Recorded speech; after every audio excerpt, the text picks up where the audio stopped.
ప్రియమైన దేవుని బిడ్డలారా, మీకు శుభములు వందనములు తెలియజేస్తున్నాను. అనుదిన ధ్యానమునకు స్వాగతం. ద్వితీయోపదేశకాండం 30వ అధ్యాయం ఈ దిన మన ధ్యానాంశంగా ఉన్నది.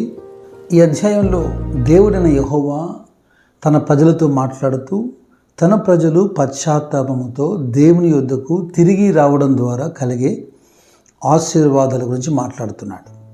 పూర్ణ హృదయంతో పూర్ణ ఆత్మతో ఆయన మాట విని ఆయన తట్టు తిరిగిన ఎడల, మొదటి మాట 3వ వచనం చూడండి, నీ దేవుడిని యెహోవా చెరలో నుండి మిమ్మల్ని తిరిగి రప్పించును.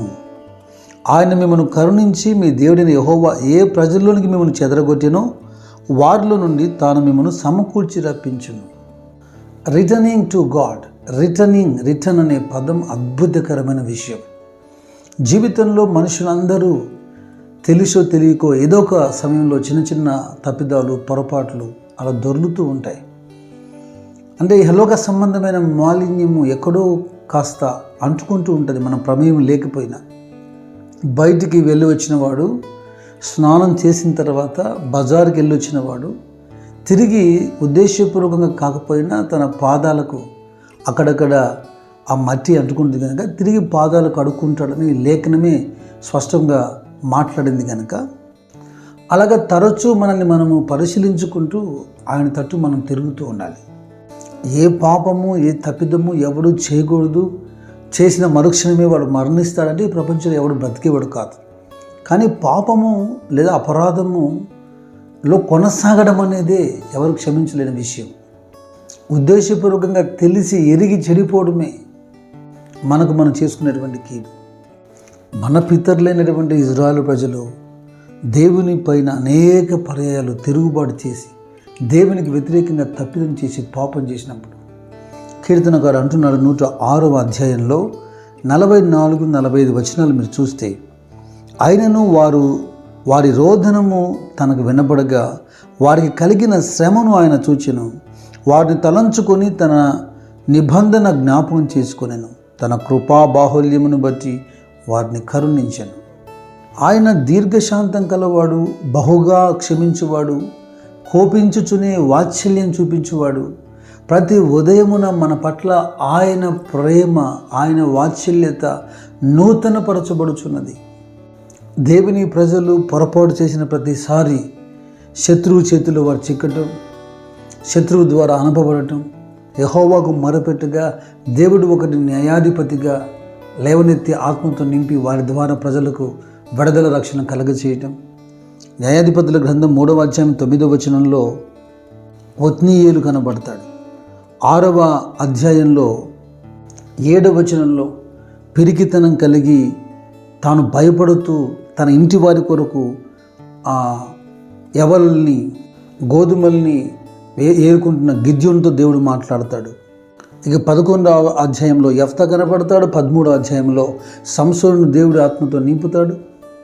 తన ప్రజలు తనకు నిజముగా మొరపెట్టిన ప్రతిసారి తాను వారి మొర ఆలకించి వారికి ప్రవక్తలను న్యాయాధిపతులను పంపి చెర నుండి వారిని విడిపిస్తూ వచ్చాడు. ఇక 2వ మాట మీరు గమనించండి. ద్వితీయోపదేశకాండం 30వ అధ్యాయంలో 5వ వచనం, అంటే తిరిగి యెహోవా దగ్గరికి రావడం ద్వారా కలుగుతున్నటువంటి మేలులు ప్రయోజనాలు మాట్లాడుతున్నాం. నీ పితరులకు స్వాధీనపరిచిన దేశమున నీ దేవుడిని యెహోవా నిన్ను చేర్చును. నీవు దాన్ని స్వాధీనపరచుకొందువు. ఆయన నీకు మేలు చేసి నీ పితరుల కంటే నిన్ను విస్తరింపచేయును. పితరుల కంటే ఎక్కువగా నిన్ను విస్తరింపజేస్తాడన్న మాట అతిశయోక్తి ఏం కాదు. మీరు గమనించండి, అబ్రహామును దేవుడు దీవించాడు. అబ్రహాము తర్వాత తరము ఇస్సాకును దేవుడు ఇంకా దీవించాడు. అబ్రహాము కంటే ఎక్కువగా దీవించడం అనేది అబ్రహామును తగ్గించడం కాదు, అబ్రహాం ఆశీర్వాదమే అది. యాకోబును 12 గోత్రాలుగా ఇజ్రాయేలుగా దీవించాడు, విస్తరింపజేశాడు. ఆ మాటకు వస్తే దేవుని ప్రజలు క్రీస్తు యొక్క 2వ రాకడ వరకు ఈ ప్రపంచంలో వారు విస్తరించబడుతుండాలి, ప్రబలుతుండాలి, అన్ని రంగాల్లో వారు ఆస్వాదించబడుతుండాలి. అది ఆయన నామముకు ఘనత. దేవుని పిల్లల జీవితాల్లో గతంలో జరిగిన నష్టాన్ని కూడా మనుషులు ఎలా మాట్లాడతారంటే, జరిగిన నష్టం జరిగిపోయింది, గతం దాన్ని ఎవరు ఏం చేయలేరు, ఇక నుంచి అని మాట్లాడతారు. కానీ దేవుడు అలా మాట్లాడేవాడు కాదు. ఆయన అంటాడు యోవేలుతో, నీ దేవుడైన యెహోవా నామమును స్తుతించినట్లు నేను పంపిన మిడతలు, గొంగలి పురుగులు, పసరు పురుగులు, చీడ పురుగులు నా మహాసైన్యము తినివేసినటువంటి ఆ సంవత్సరముల పంటను మరలా నీకు ఇత్తును. అంటే ట్రబుల్ని తీసేసి డబల్ చేసేటువంటి వాడు మన దేవుడు. కోల్పోయినవన్నీ తిరిగి పొందుటకు, బాధల నుండి బ్రతికించబడటానికి ఆయన మన యొద్దకు రావడం కాదు, ఆయన ఎప్పుడూ సమీపంగానే ఉన్నాడు. యాకోబు భక్తుడు అన్నట్టుగా దేవుని యొద్దకు రండి, అప్పుడు ఆయన మీ యొద్దకు వచ్చును అన్నట్టుగా ఇదిగో మనము వేగిరం ఆయన దగ్గరికి వెళ్ళాలి. ఇక మూడో మాట ద్వితోపదేశకాండం 30వ అధ్యాయంలో 9-10 వచనాల్లో, మరియు నీ దేవుడిని యెహోవా నీ చేతి పనులు అన్నిటి విషయంలోనూ, నీ గర్భఫల విషయంలోనూ, నీ పశువుల విషయంలోనూ, నీ భూమి పంట విషయంలోనూ నీకు మేలు కలుగునట్లు నిన్ను వర్ధిల్ల చేయును.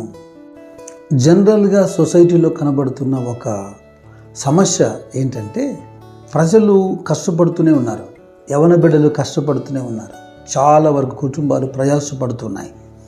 అయితే కీర్తన 127లో అన్నట్టుగా, మీరు వేకువని లేచి చాలా రాత్రి అయిన తర్వాత పండుకొనొచ్చు, కష్టార్జితమైన ఆహారము తినొచ్చుట వ్యర్థమే అన్నట్టుగా, బహుగా ప్రయాసపడినను కొంచెమే మిగులుటకు కారణమేమి అన్నట్టుగా, ప్రయాసకు తగినటువంటి ప్రతిఫలం దొరకపోవటం, లేదా కష్టార్జితం మిగలకపోవటం, అనుభవించలేకపోవటం, ఆ ఆశీర్వాదము ప్రజల్లో కనబడడం లేదు.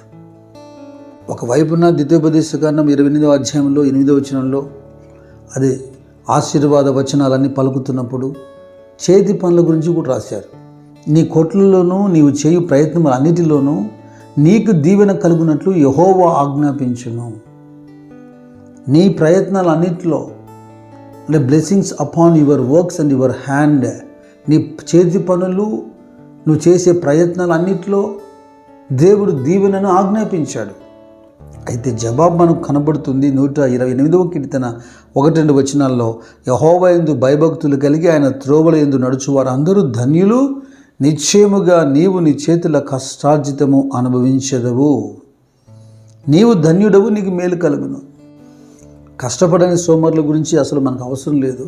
కష్టపడి ప్రయాస పడుతున్నా కూడా అనుభవించలేని సమస్యల మధ్యలో ఉన్నవారు ఆలోచించాల్సిన విషయం ఇది. పూర్ణ హృదయంతో, పూర్ణ మనసుతో ఆయనను అనుసరించండి, ఆయన యొద్దకు రండి.